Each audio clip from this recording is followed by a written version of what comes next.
Hey guys, tonight we drift into something vast, quiet, and just a little dizzying. Imagine lying flat on your back in the middle of the Pacific, stars pulsing above you like scattered embers. The air tastes of salt, the sea never stops moving, and the sky feels so big it could press you flat.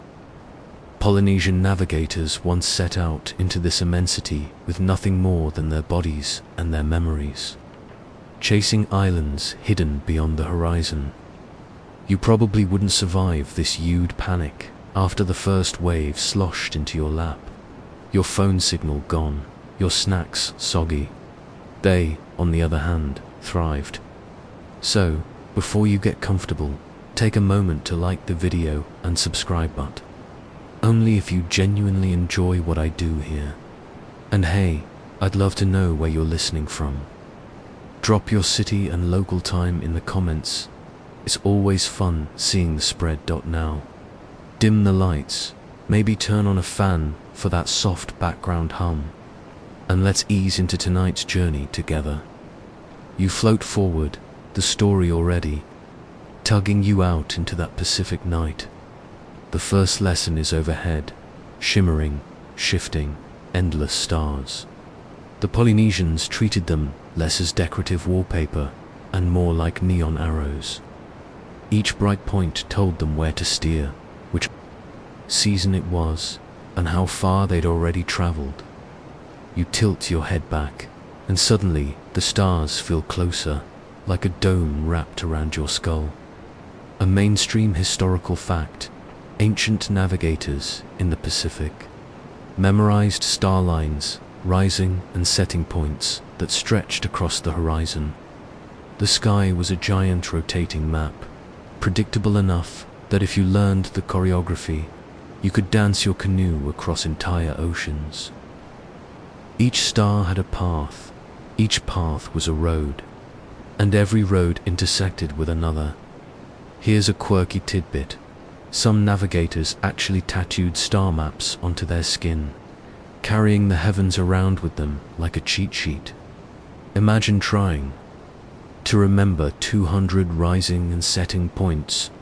You'd want the occasional glance at your forearm too, though historians still argue whether those tattoos were functional guides or more symbolic bragging rights. The idea sticks. Your own body becomes the chart. You picture an apprentice sitting with an elder navigator, the old man's finger tracing constellations across his own chest as if the ribs were an island chain. This, he might say, is where you steer when Orion rises crooked, and this, pressing near his collarbone, is where you turn when the Southern Cross tilts. The stars were not just lights, they were relatives, each one a voice, reminding you where home was. It's easy to underestimate how methodical this was.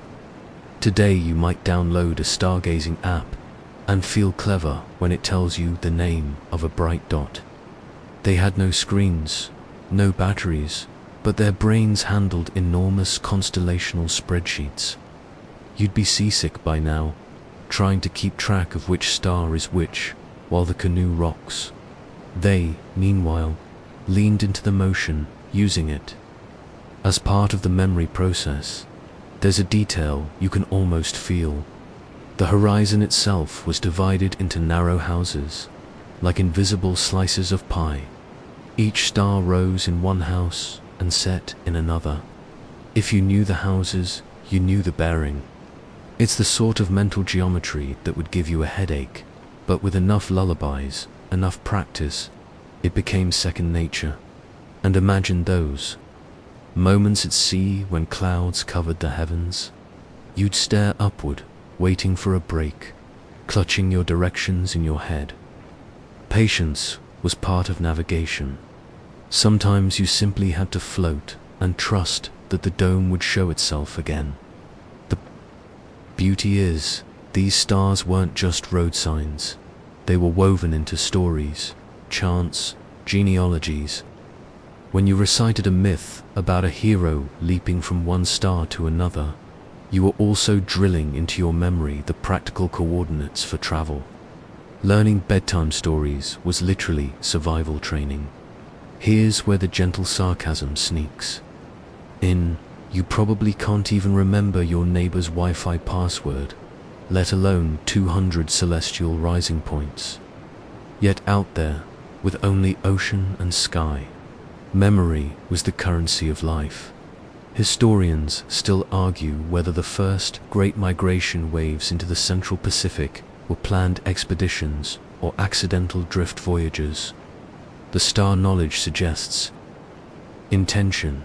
You don't memorize entire skies just to accidentally bump into Tahiti. That's like memorizing the Paris metro system by mistake. The night grows heavier in your imagination. Waves push under the canoe. You lean back, eyelids drooping, and the stars above blur into lines. You almost feel them sliding from one side of the sky to the other, steady as a metronome. A navigator would be awake, murmuring to himself, measuring angles with his outstretched hand. You, meanwhile, would already be dozing, rocked by the rhythm of constellations you couldn't hope to keep straight. Still, you take one thing with you. The stars were not abstract for Polynesians. They were practical, they were kin. They were the first and most luminous teachers of the sea. And under their shimmer, with skin inked like parchment and voices chanting coordinates, navigators launched themselves into the largest stretch of ocean on earthconfident.com. And stubbornly, without GPS, you rock with the canoe. The night, heavier now, the stars beginning to slide behind a veil of mist. Your guide beside you doesn't flinch. His eyes lower, not upward anymore, because there's another teacher underfoot. Waves.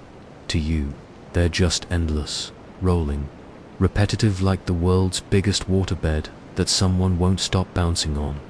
But to a Polynesian navigator, waves are a script, and he reads them like pages of a book.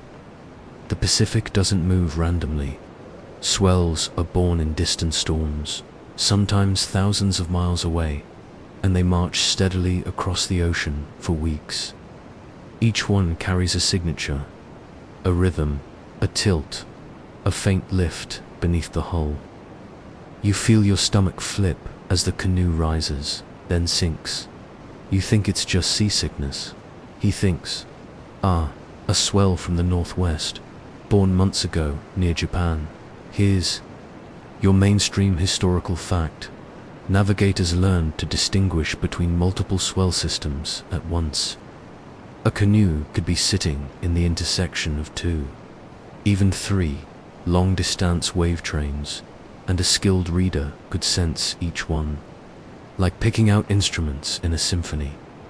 One swell might push slightly left, another might push faintly forward, and from those subtle cues he could orient the canoe even without a star in sight. And now, the quirky tidbit. Some traditions trained apprentices by having them sit blindfolded in a canoe for hours, forced to name the direction of swells, purely by feel. That's like strapping you to a wobbling office chair in the dark and demanding, "Tell me if this bump was from the janitor's vacuum 3 rooms away." You'd quit on day 1. They endured, because without that muscle memory, you'd never reach an island. You picture the old navigator lying flat in the hull, arms spread, letting his body become a compass needle. The swell presses evenly, he notes, then a crosswave interrupts it. His skin feels the story the water tells. Historians still argue whether every island group used exactly the same training methods, or if each community had its own signature. Wave school, but all agree. The practice was intense, long, and almost mystical. And maybe it really was mystical. Some accounts describe navigators who claimed to see the swells even at night, sensing them in the darkness as shimmering lines. Were they exaggerating? Maybe.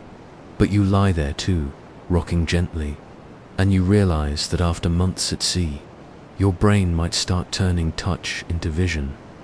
Another thought drifts through you. The waves themselves could reveal islands long before you saw land. An island blocks and bends, swells, creating a distortion pattern like ripples snagging on a rock in a pond. A skilled reader could feel those warped rhythms from miles away. You imagine lying in the canoe, suddenly feeling a change in pulse beneath you and realizing land must be near. To you, it's invisible. To him, it's as if a hidden drum just joined the orchestra. And yes, here comes a gentle joke.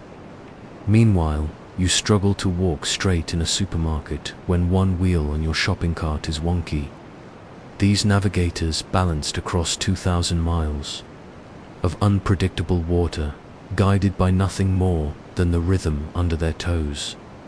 When you lean into this way of travel, the ocean stops being hostile chaos. It becomes text. You're no longer tossed you or reading. That thought alone makes you sit differently in the canoe, less like cargo, more like an apprentice, though you're still hopelessly behind. Modern experiments confirm just how real this skill was. In the 1970s, traditional navigators like Mo.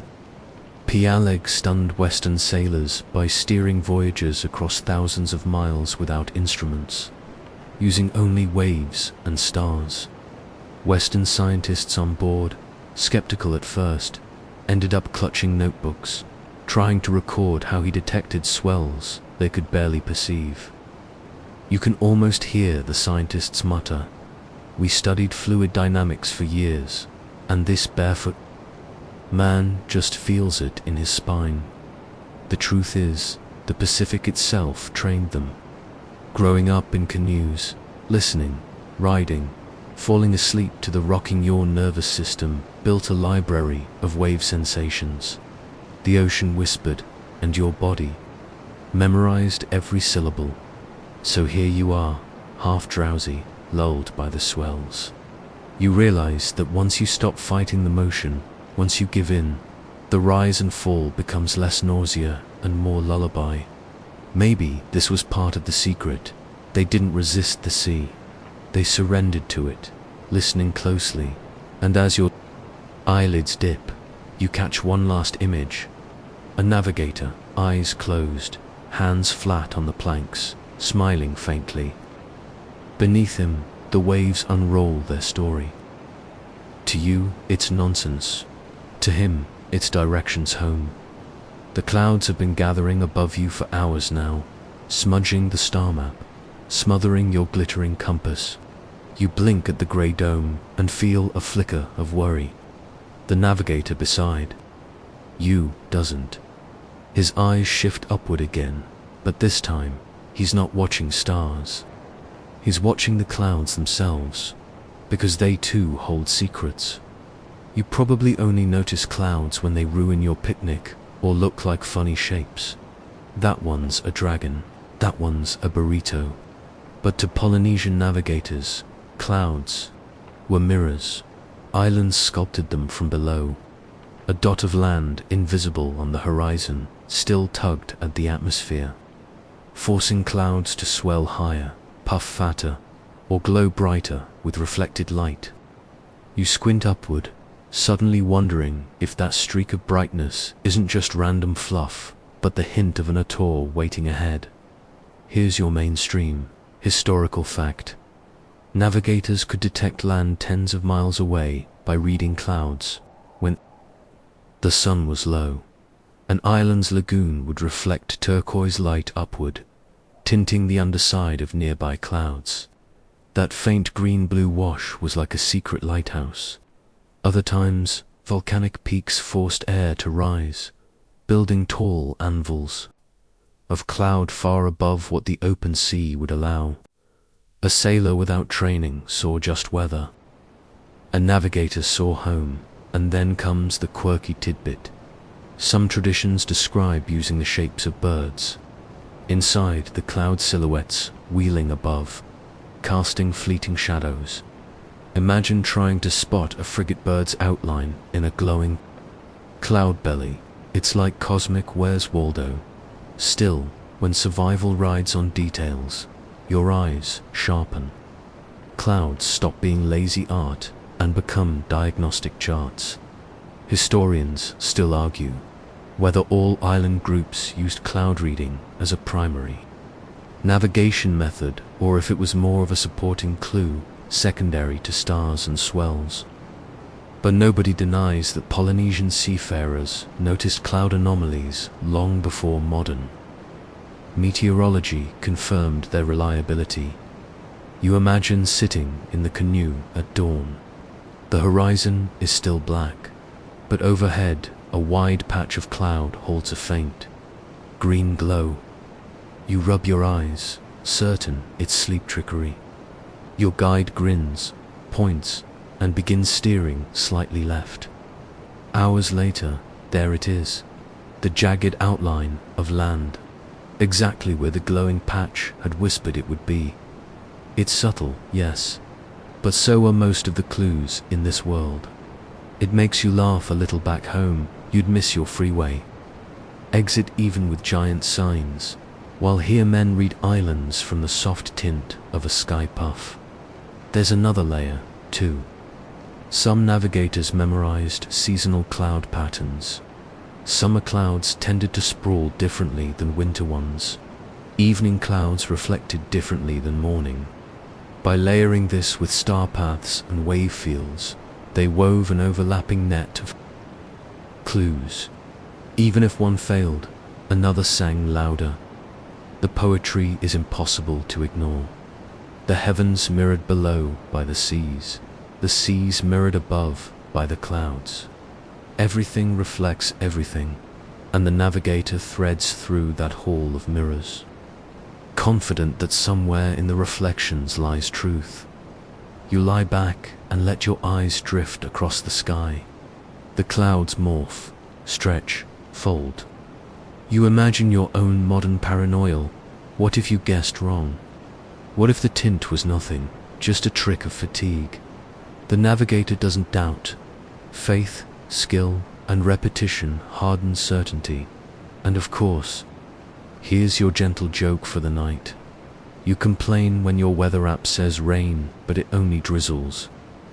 Polynesian navigators were the weather app, and they rarely missed. If they forecast land, you could bet on unpacking coconuts before sundown.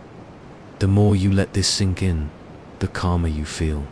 Clouds, once just messy distractions, turn into teachers. Their slow drift is oddly hypnotic. You begin to see them as the navigators did giant brushstrokes on a living canvas, each one whispering something about distance, direction, and destiny. Your head grows heavy. Somewhere far away, an island glow bounces upward, painting the sky a gentle shade. You don't have to reach it tonight. It's enough to know that, if you keep watching, the world always leaves a clue. The sun edges higher, the clouds soften. And now, your navigator's gaze tilts toward the horizon itself. Not the glowing sky this time, but the darting shapes that skim along its edge. Birds. To you, they're just part of the scenery. Seagulls at the beach stealing fries. Pigeons in the park waddling like tiny mafiosos.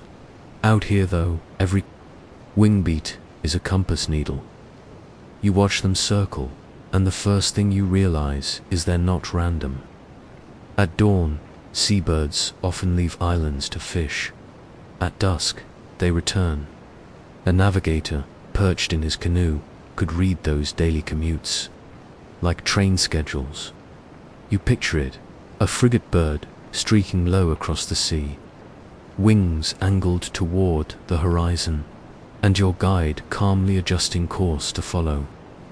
You'd never guess it, but that bird might be dragging you toward safe harbor, fresh water, or coconuts, waiting under palm shade. Here's your mainstream historical fact. Polynesian voyagers recorded and memorized the ranges of specific birds. Terns rarely flew more than 20 to 30 miles offshore. Frigate birds could roam farther, but still needed to roost on land by night. If you saw one circling persistently, you knew land had to be nearby. In effect, birds were feathered GPS signals, and now the quirky tidbit. There are chants and oral traditions where navigators mimicked bird calls during training, not just for fun, but as mnemonic devices. Some stories even describe canoe crews singing the tern song at sunrise as both a ritual and a subtle reminder. Look for wings, they point the way. Imagine a dozen tired sailors chirping like birds while you try to nap. Charming, but maybe a little maddening. Historians still argue whether long-distance voyages deliberately followed bird migration routes, or if these sightings were opportunistic clues picked up mid-journey. It's a puzzle because records are oral, not written, and much of the nuance was lost when European observers arrived. Still, the presence of bird lore across multiple island cultures suggests something deeper than chance. You lean forward, shading your eyes. At first the horizon is empty, then a faint dark flicker. A bird. It arcs gracefully, wings stiff, moving with purpose. You feel a little jolt of hope, even though you're not actually lost at sea. Your body imagines what it would mean, proof that dry land exists somewhere beyond that line of endless blue. And here's the gentle joke. You, back home, get lost following Google Maps, even when it loudly tells you to turn left. Out here, a silent bird flaps once, and a navigator knows exactly which island lies ahead. You'd probably ask the bird for Wi-Fi too, just to check. There's something soothing in this natural reliance. Instead of resisting the chaos of the ocean, Polynesian navigators leaned into its patterns. They trusted creatures that lived between worlds, the bird that belonged to both sky and land, and somehow it worked. The Pacific, largest ocean on Earth, filled with tiny specks of habitable land, was crossed and settled by people who could read a tern's wing angle better than you can read your own handwriting. Night approaches again. In your imagination, the birds vanish into the dark, useless then, so the navigator switches back to stars or swells. That's the brilliance of the system. Never one clue alone, but many overlapping signals. Redundancy, like having backup batteries, except here the backups are clouds, waves, and wings. You tilt your head, the sky wide, the ocean endless, and you realize that every flap, every faint silhouette, is a thread tying you to unseen islands. You let the thought drift as gently as the birds themselves, and soon your eyelids sag. The sea rocks you, the air cools, and somewhere on the horizon, feathers point the way home. The canoe rocks, steady as breathing, and you see your navigator dig into a woven satchel at his side. He doesn't pull out a compass, not a map on paper, but something stranger curved, sticks lashed with coconut fiber, little shells threaded on strings. At first glance, it looks like a messy piece of craft homework, the kind of thing you'd make in art class when the glue ran out. But this, you realize, is a stick chart. You lean closer. The thin palm ribs bend across one another in arcs. Tiny shells mark points along the framework. To your untrained eye, it's abstract modern art. To a Polynesian navigator, it's memory. Given shape, the arcs don't show coastlines, they show swells. Each bent rib is the path of waves as they interact with islands. Each shell is not a dot of land, but a node where currents or swells intersect. Here's your mainstream historical fact. The Marshall Islanders, among others, created and used stick charts to teach navigation. They weren't carried on board, fragile for sea spray, but memorized beforehand. Apprentices studied them, tracing fingers along the curves, until the patterns lived in their muscles. At sea, the navigator no longer needed wood or shell. He could feel the chart in his bones. And now, the quirky tidbit. Early European explorers who first saw these charts often misinterpreted them. One sailor reportedly thought they were whimsical toys or decorations. Imagine dismissing the very tool that encoded an entire ocean. It's like finding Einstein's chalkboard and using it as a tray for biscuits. Historians still argue whether the charts were purely mnemonic aids, or if they also served as direct visual reference during shorter coastal trips. You picture an apprentice bent over a stick chart by torchlight, the elder's hand guiding his. This bend means a swell curving around an island. This cross means interference between two wave trains. This shell here, when you feel that pattern, you'll know land lies near. You try to imagine yourself memorizing not just the design, but the sensation, the way each pattern feels under the hull. The artistry is subtle. Each chart is unique, tailored to a particular voyage, a particular constellation of islands. No two were alike, because no two seas told exactly the same story. That thought is humbling.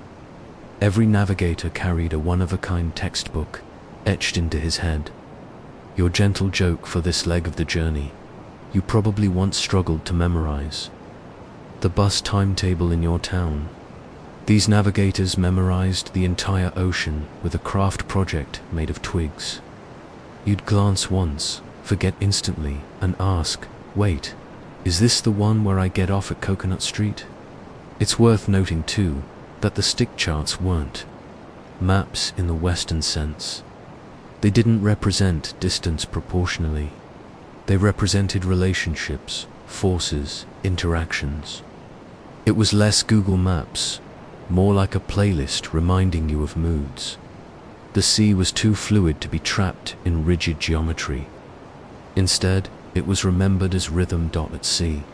Then, the navigator would close his eyes, recall the stick chart, and match its patterns to what he felt through the canoe. The real waves became the exam, and his memory the answer sheet. Fail, and you drift forever. Succeed, and you glide into harbor as if pulled by invisible strings. The wind freshens in your imagination.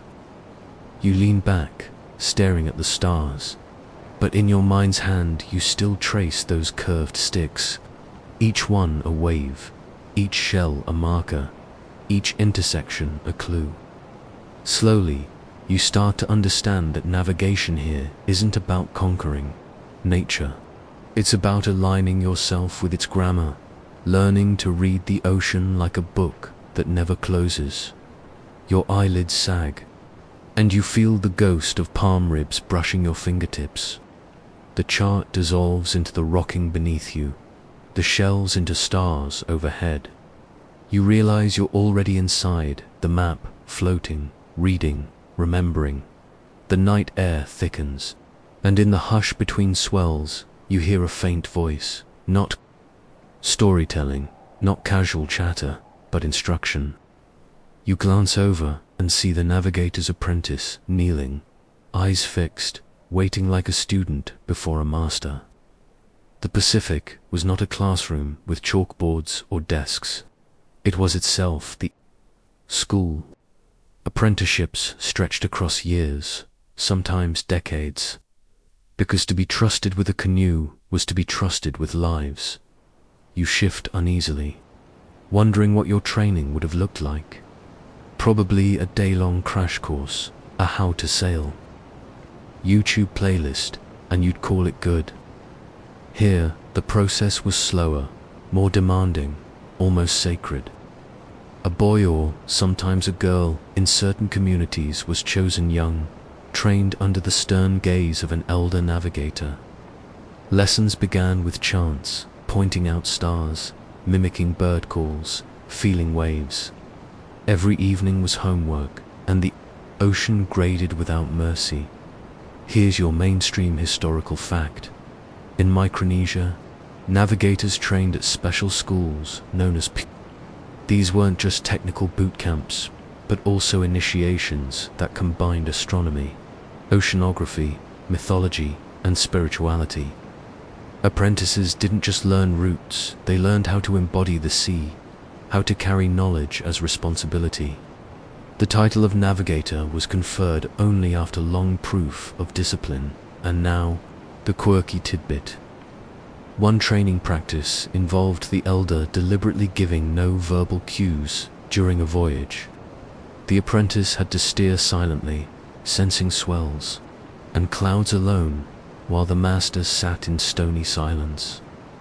Imagine taking a driving test where the instructor refuses to answer anything, not even a grunt, while you panic at every intersection. Out here, panic wasn't an option. You had to feel. Historians still argue whether this training was open to all or restricted to high-ranking families. Some sources say navigation was jealously guarded, passed only to chosen lineages. Others suggest talent alone could earn you a seat beside the master. Either way, the exclusivity heightened its aura. Navigators weren't just sailors. They were guardians of knowledge, more valuable than treasure. You picture a moonlit canoe, the elder sitting cross-legged, silent, eyes shut, as the apprentice trembles at the stern, trying to guess direction from wave pulse. Hours pass. The boy finally points the prow slightly east. The elder opens one eye, nods barely, and says nothing more. That nod is worth months of study. Your gentle joke tonight. You once sweated through a spelling test where forgetting one silent letter cost you half a grade. These apprentices sweated through navigation exams where forgetting one swell direction could cost everyone their lives. Talk about test anxiety. Apprentices also memorized chance-long, rhythmic recitations encoding star paths, islands, and current patterns. Sung knowledge was stickier, and when repeated enough times, it wove itself into memory like a lullaby. Imagine bedtime stories that doubled as nautical charts. The cadence itself helped. Say the chant wrong, and an elder might correct you sharply, because a misplaced word could mean a misplaced island as you watch. The apprentice leans back, exhausted, but his eyes remain open, staring at constellations. He must memorize until sleep blurs vision. Tomorrow, he'll be tested again, blindfolded, crouched in the hull, asked to identify swells by touch. You would give up in minutes. He will persist for years, until the rhythms and glows of the ocean live inside him permanently. And perhaps most striking, these apprentices were not promised reward. There was no shiny diploma, no applause. What they earned was trust, survival, and the right to steer. The ultimate prize was responsibility itself. The canoe rocks beneath you, and you close your eyes. You imagine yourself an apprentice too, waiting for the elder's nod, rehearsing chants, feeling swells with your skin. Slowly, your body softens into the role, not master, not yet, but learner, drifting into the sea's patient lesson plan. The apprentice sleeps, curled like a cat in the hull, but you remain half awake, feeling the water press beneath the canoe. The navigator's hand dips into the sea, then rises, fingers dripping. He isn't playing, he's listening. Out here, currents are the invisible roads lanes, drawn not on maps, but in temperature, salinity, and speed. To you, the ocean looks the same everywhere, blue, wet, wavy. But to him, it's a freeway system. Warm currents, snake-like ribbons, cold tongues of water cut across, eddies spin and churn like roundabouts. A good navigator could ride these invisible rivers for days, saving energy, letting the ocean carry him along. Here's your mainstream historical fact. The Pacific hosts major current systems like the North Equatorial Current and the South Equatorial Countercurrent. Polynesian voyages didn't have modern oceanography, but they sensed and exploited these flows, sometimes aligning with them to ease travel, sometimes steering across to avoid being swept off course.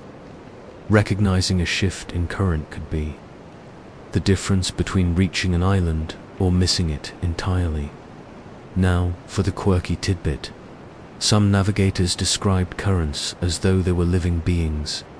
A particularly stubborn current might be called the eel, slippery and hard to escape. Others were sleeping turtles, slow but steady rides.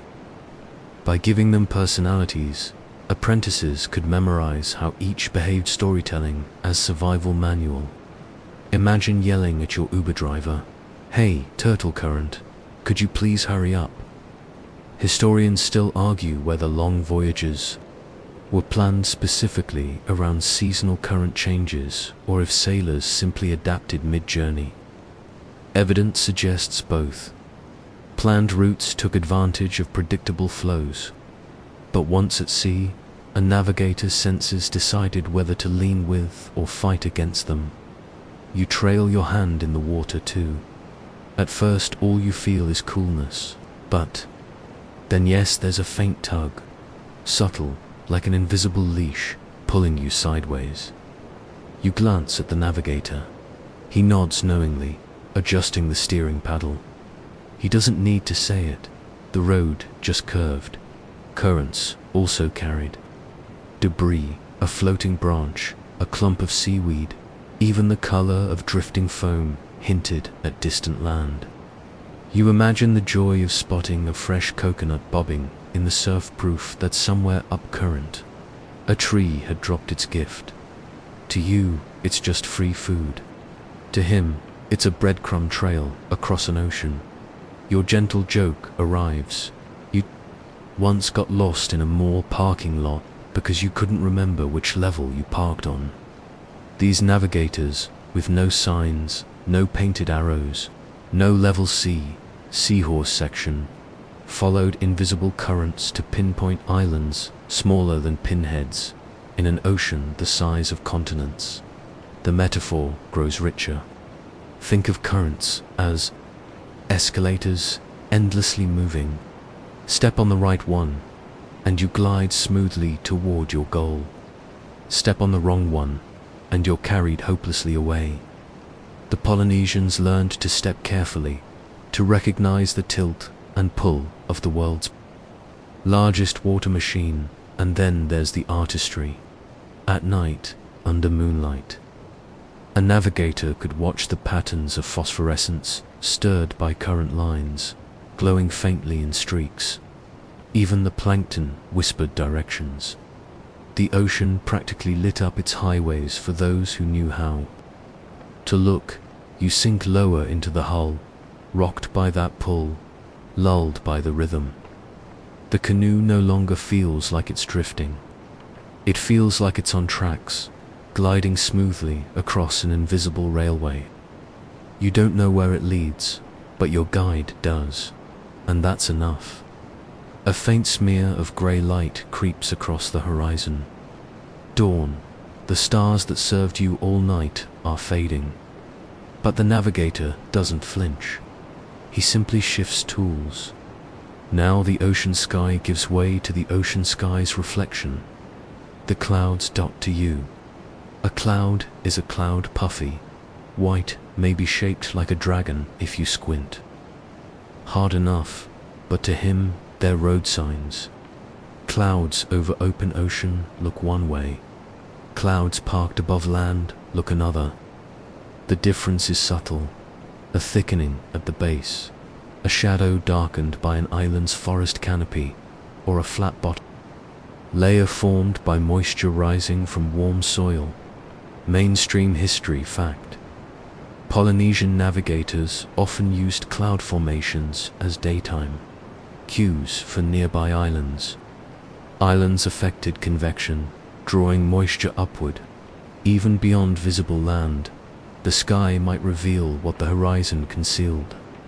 Some navigators claimed they could identify islands 30 or 40 miles away just by the distinct hat there. Clouds wore. Quirky tidbit. One navigator described islands as wearing crowns. Each island had its own cloud style, like a fashion statement. One might wear a tall feathered headdress, another a low, heavy cap. Apprentices were drilled. Memorize the hats. It was like keeping a yearbook of clouds. And here's your gentle joke. If you'd tried this method back home, staring out the window, you'd probably conclude, oh yes, today the 7-Eleven wears a crown, and the laundromat is dressed as a cumulus. Polynesians, meanwhile, were charting entire archipelagos from faint wisps in the distance. Scholars debate whether cloud reading was foolproof. After all, weather can trick you. Storms produce strange clouds too. But combined with birds, swells, and stars, clouds were another layer of redundancy. Navigation wasn't about one perfect tool. It was about weaving dozens together, like strands in a net. The apprentice stirs awake and points at a bank of cumulus on the far right. You squint. To you, it's cotton candy melting in the sun. The navigator nods. That's not just sky, it's land's echo. He doesn't need binoculars or satellites. The sky already tattled. Think of it as a detective story. The navigator doesn't see the island yet, but he sees its alibi. The clouds gave it away. The canoe adjusts course slightly. You're not chasing the clouds themselves, you're chasing the secret they betray. And then you remember your own. Mornings, standing in traffic, eyes glazed, staring at a billboard. Clouds then were nothing but background noise. Out here, they're front-page headlines. The metaphor deepens. Land hides, but the sky gossips. Islands send up whispers, and the clouds carry them. It's almost poetic, even when the earth is invisible. The heavens reveal it. You lie back, the hull rocking, and watch as the crowns shift and shimmer. Your eyelids grow heavy. The ocean hums, the sky hums, and for once you let them hum, without needing to understand everything. The navigator will read what's written above. You will simply drift, halfway between sleep and discovery by late morning. The sun climbs higher, burning off the last traces of dawn haze. The navigator doesn't waste this new light. For him, the sun isn't just warmth, it's a moving compass. Its arc, its position at different times of day, confirms what the stars and clouds already whispered through the night. Mainstream history note. Polynesian navigators memorized the sun's path just as carefully as they did the stars. At sunrise, its position on the horizon could act like a compass point. By midday, its height confirmed whether the canoe was holding steady on the intended latitude. And at sunset, it offered another checkpoint, sliding down in a place that lined up with memory. But here's a charming twist. They didn't rely on clocks, because they didn't need them. The body was the clock. The sun's warmth on skin, the angle of light on water. The way shadows shifted across the canoeage was a tick of an invisible watch. Quirky tidbit in training. Some apprentices were asked to sit all day in a canoe, doing nothing but pointing at where the sun was every hour. No tools, no paper, no compass, just eyes, memory, and endurance. By the end, they could trace its journey like a personal signature in the sky. And here's your gentle joke. Imagine asking a modern student to sit in silence for 12 hours. watching the sun. Within 20 minutes, they'd be sneaking glances at their phone, claiming the Wi-Fi reception was better in the east. The apprentice on your canoe squints upward, hand-shading eyes, lips moving in silent calculation. You feel silly doing the same. You're more likely to burn your retinas than discover latitude. But you humor the moment. You point, then glance sideways at the navigator. He smiles faintly, as if to say, "Good try." There's a debate among scholars about just how precise these methods were. Some argue that relying on the sun alone was too rough, especially in cloudy weather. Others point out that Polynesian navigation wasn't about one instrument being perfect. It was about layering stars, swells, clouds, birds, sun, each one a strand of rope, and together the rope didn't break. The metaphor sharpens. You think about your own life, held together by threads of memory, habit, intuition. Alone, each is fragile. Woven together, they keep you afloat.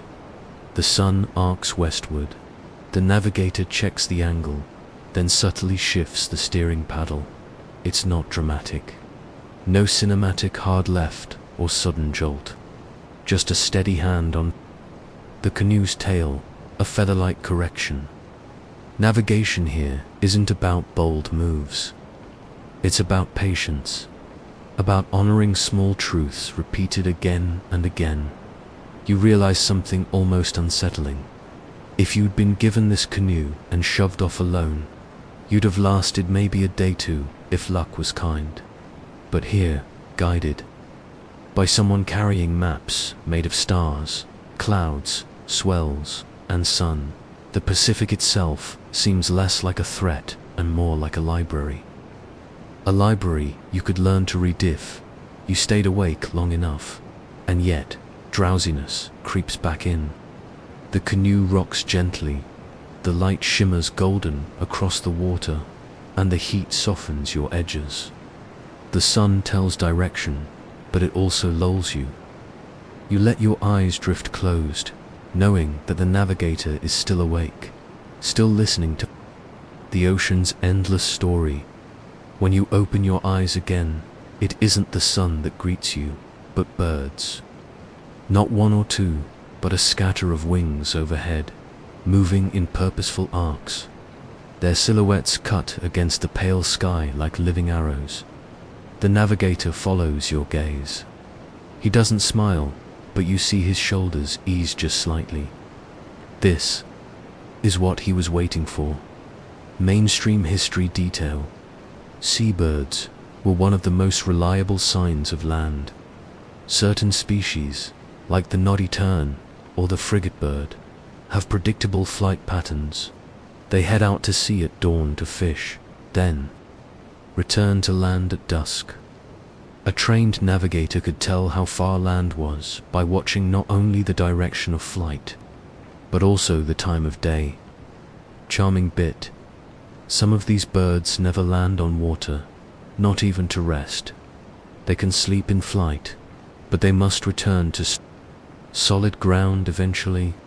To a voyager, spotting one was like receiving a handwritten letter from an island just over the horizon. The apprentice leans forward eagerly, shading his eyes, whispering bird names you don't understand. The navigator raises a hand, steady, as if saying, "Patience. One bird doesn't make a certainty, but 3, 5, a dozen, that's a chorus." Quirky fact, there's an old Hawaiian story that one chief, eager to settle a new island, released domesticated frigate birds from his canoe. Instead of wandering aimlessly, the birds made a beeline back to land. The canoe followed. Modern scholars debate the tale's accuracy, but the image is irresistible. A fleet guided by a feathered scout, wings slicing through salt air. And now, here's your gentle joke. Imagine a modern GPS app replaced by a flock of pigeons, Instead of a robotic voice saying turn left in 200 meters, you'd have a bird pecking your ear until you aimed the right way. Less convenient, perhaps. Far more poetic. Scholars sometimes argue about how dependable this method really was. Birds can wander, storms can scatter them, migrations can confuse the signals. But once again, Polynesian voyaging was never about a single clue. Birds added another thread to the rope of navigation, stronger when tied with stars, swells, sun, and memory. The canoe surges forward. The apprentice leans into the paddling rhythm. The navigators paddle firm at the stern.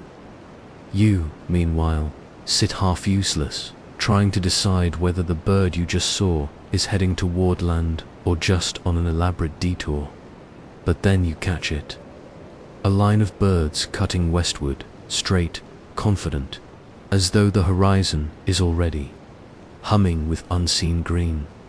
For the first time since stepping onto this canoe, you believe that land isn't just a theory. It's out there, hidden for now, but waiting. And here's the metaphor that lodges in your ribs. Sometimes we, too, wander far, circling seas of uncertainty.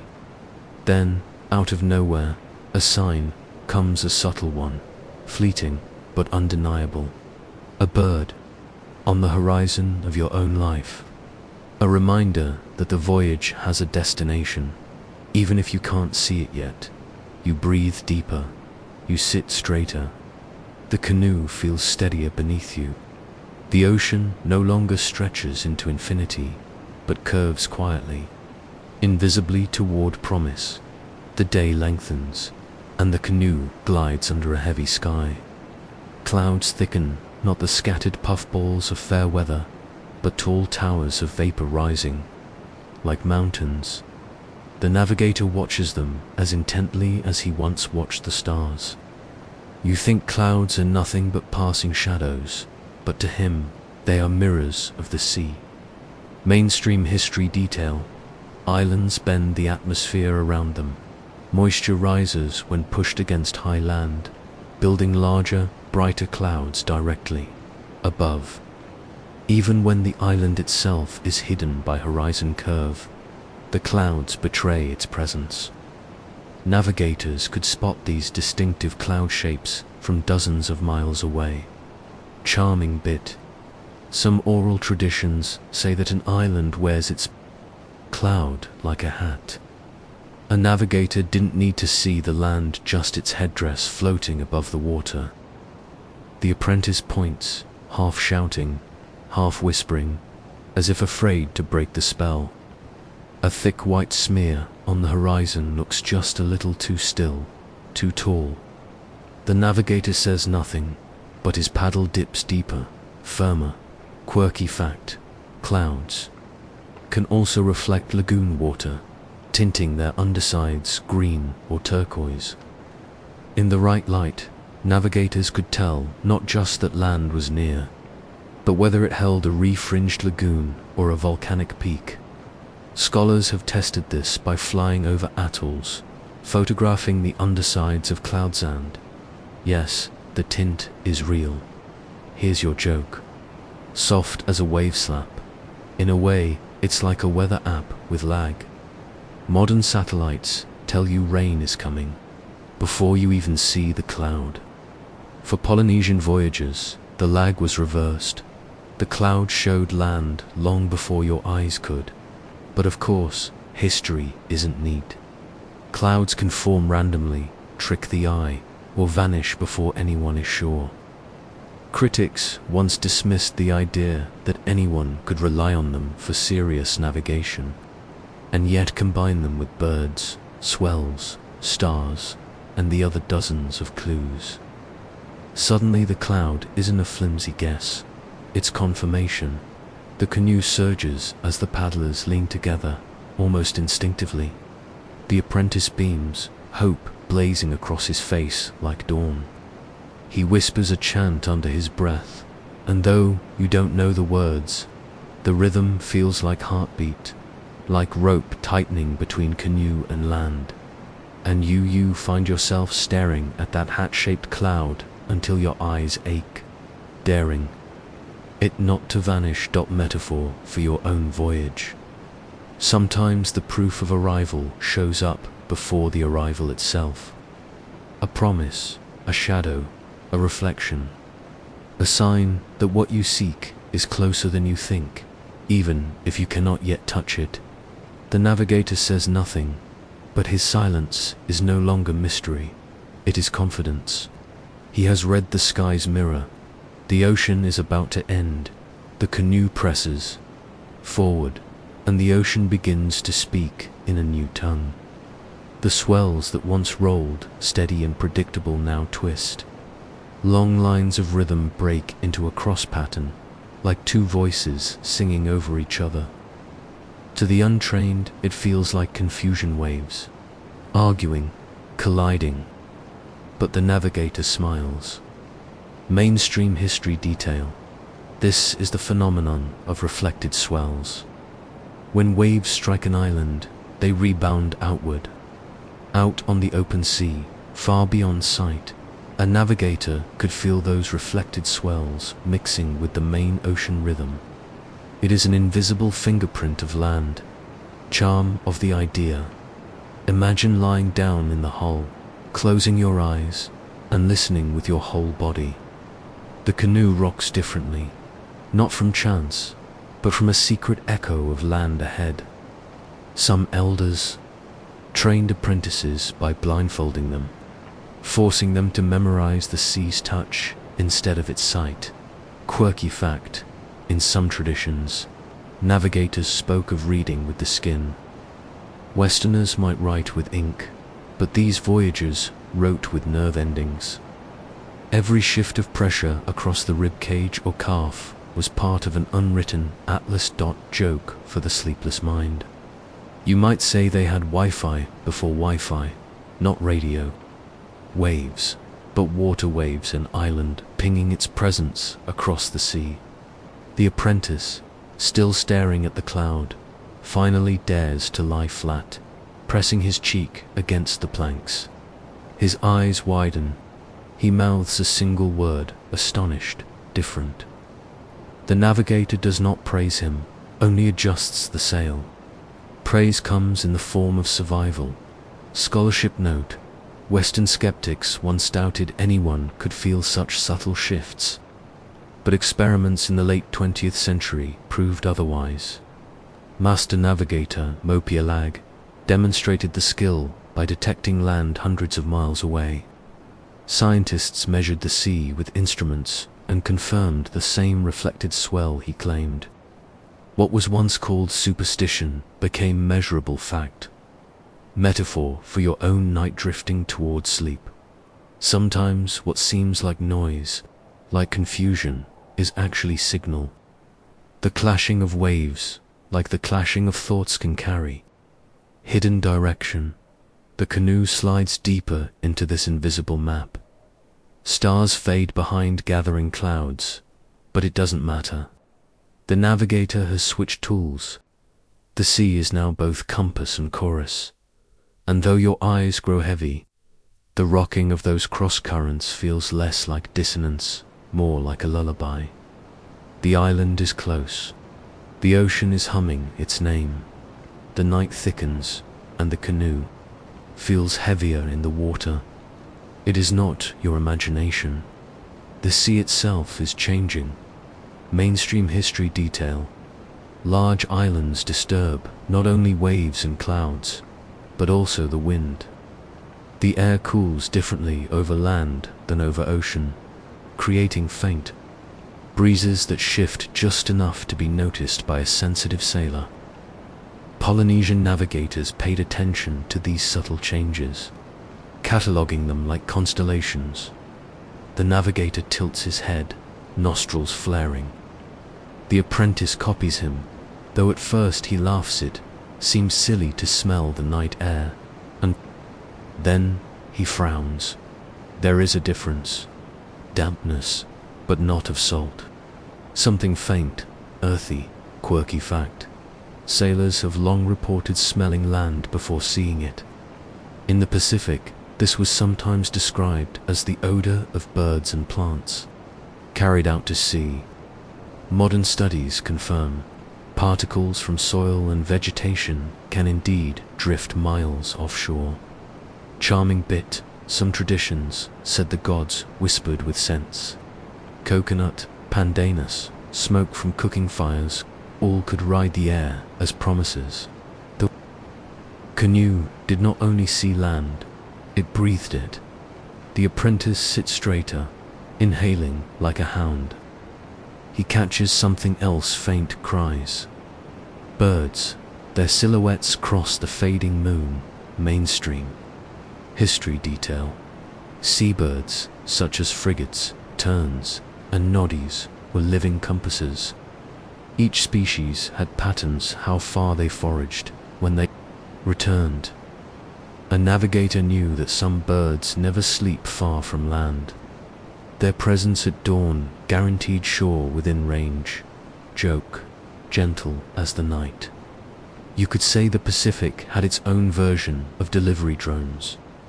Only instead of packages, the birds carried knowledge, tracing invisible flight paths to and from islands.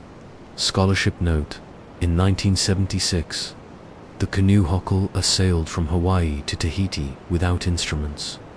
One of the keys was bird behavior. When land drew near, birds flocked in larger numbers, flying in purposeful arcs. Science later affirmed what tradition already knew. Avian flight patterns are reliable navigation aids. The apprentice cannot contain his joy. He points, claps, nearly topples the canoe. The navigator remains still, but his silence carries the weight of triumph. All clues, align clouds, swells, wind, scent. Birds, metaphor for your night. Signs are not always single, dramatic revelations. Often they layer one atop another, until even the most doubtful part of you must admit you are guided. The canoe glides on. The horizon is still dark, but the night feels different now. You are no longer adrift. You are being received.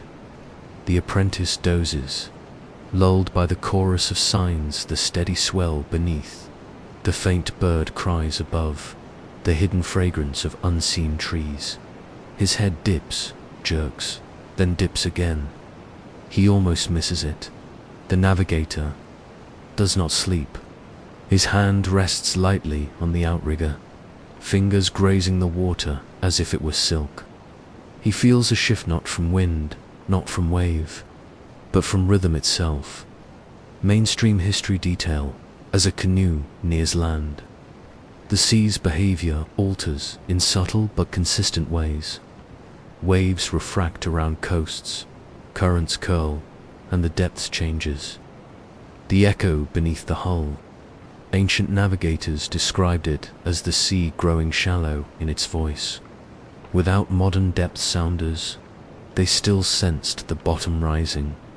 Quirky fact: in the Marshall Islands, navigators built stick, charts lattice of palm ribs tied with fiber. Each bend and cross representing the way swells met islands. These were not taken on voyages. They were teaching tools memorized before departure. The real chart lived in the body. The apprentice wakes when the canoe jolts slightly. Panic sparks in his eyes, but the navigator only chuckles. The sea is greeting us, he might say, if he were inclined to waste words. Scholarship note: European. Explorers often marveled and doubted these techniques. Captain Cook recorded Polynesian navigators pointing to land far beyond sight. Some Westerners dismissed it as luck. Yet in modern trials, traditional wayfinders repeatedly found islands across hundreds of miles. Luck cannot explain precision sustained for centuries. Joke for the wandering mind. It's as if the Earth itself was running a secret Wi-Fi network, broadcasting its signals in waves and winds. While the navigators were the only ones with the password, the sky begins to pale. Not yet sunrise, but the kind of light that whispers of its approach. The apprentice squints, scanning for dark shapes against the horizon. He sees none. The navigator sees everything, not with the eyes, but with the accumulation of signs. The clouds still tower, the birds arc landward, the swell splits and collides, the air smells of soil. It is not hope, it is certainty, metaphor. For your night, sometimes, long before the destination is visible, you already know you're arriving. The signs gather, like soft hands cupping your shoulders. You can rest. The canoe presses forward into that unseen welcome. And though the ocean is vast, it no longer feels empty. The sky blooms slowly, a bruise softening into rose. The apprentice rubs his eyes, leaning forward, straining. His heart pounds, he wants to be the first to shout land. But the horizon remains stubborn, an endless grey-blue seam. The navigator does not look for islands. He looks for the way light behaves, mainstream history detail, before the sun itself appears. Its rays bend differently over ocean and over land. Islands reflect and scatter light with a faint discoloration, a shimmer, a shadow, a false dawn on the horizon. To the untrained eye, it is nothing. To the wayfinder, it is confirmation. The apprentice points. There, that darker patch. His voice cracks with hope. The navigator glances once, nods. A nod that means you are learning. Quirky fact, some navigators name this glote lapar. Mysterious flicker of light said to dart along the horizon when land was near. In 1972, anthropologist David Lewis documented Polynesians using te lopa. Decades later, scientists attempted to measure it, proposing it might be caused by bioluminescence or electrical discharge, but its reliability, still best explained by those who actually saw it. Scholarship note: the very idea of te lapa baffled Western science. Was it optical illusion? Was it trick of atmosphere? Whatever the mechanism, navigators trusted it, and it guided them faithfully. Sometimes science trails behind tradition, catching up centuries late. The apprentice's breath quickens. He stares until his eyes water. He sees it, again a faint, darting shimmer low over the water. Not the sun, not the stars, something else. He nearly weeps. The navigator remains still, as if carved from driftwood, but his silence has shifted. It is not the silence of patience anymore. It is the silence of victory. Joke for the tired traveler. You could say the island was already online, sending push notifications across the sea cloud towers, swells, scents, birds, and now this strange horizon glow. The canoe just had excellent reception. Charming note, in some traditions, this moment was not discovery, but reunion. The land was never found. It was always there, waiting, calling, shimmering, at the edge of the world's fabric. The voyage was not conquest, was conversation, metaphor for your night. Even before dawn fully rises, signs appear that your waiting is nearly done. You do not need the island to be visible yet. You only need the light shifting, whispering.